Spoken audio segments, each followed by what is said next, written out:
नमस्कार.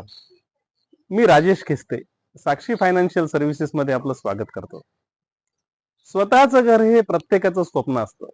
आयुष्यात अनेक तडजोडी करून पै जमवून पोटाला चिमटे घेऊन सामान्य माणूस घराचं स्वप्न बघत असतो.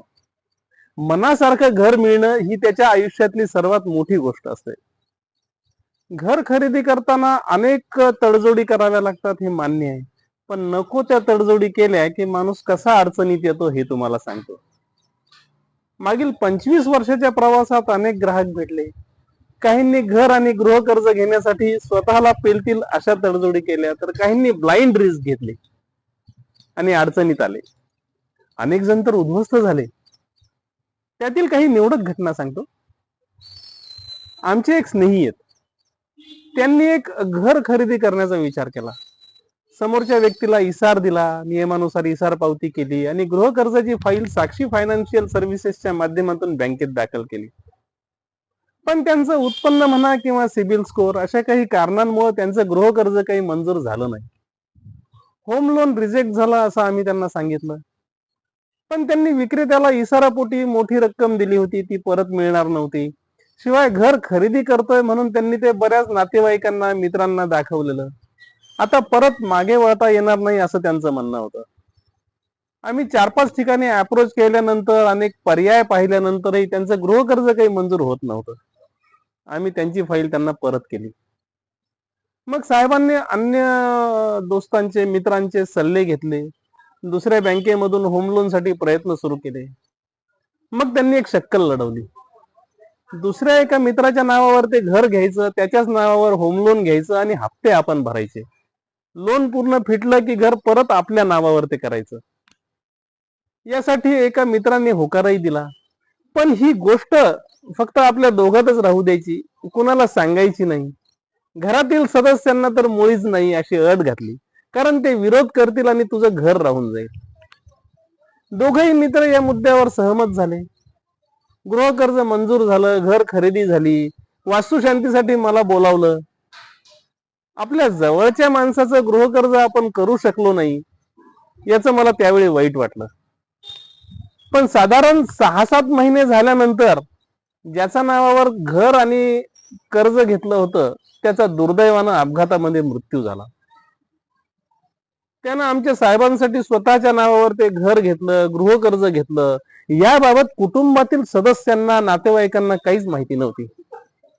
घर घेतलं ओके, गृह कर्ज घेतलं ओके, पण ते तुमच्यासाठी घेतलंय याची काहीच माहिती नाही, पुरावा नाही.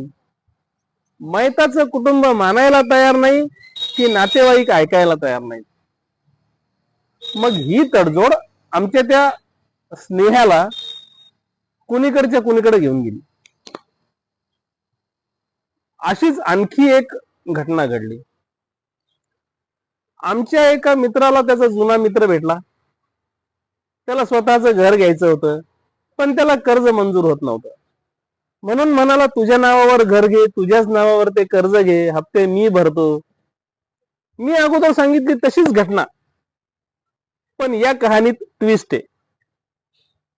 घर घेतलं, कर्ज मिळालं, पण 6 महिने झाल्यानंतर समोरच्या पठ्ठ्यानं हप्ते भरणंच बंद केलं.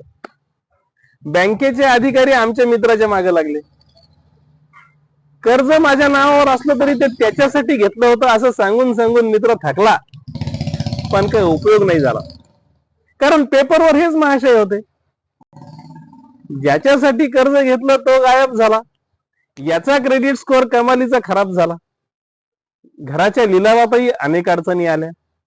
बँकेनं लोन राईट ऑफ केलं आणि आमच्या मित्राला भविष्यात कर्ज घेणं अशक्य होऊन बसलं.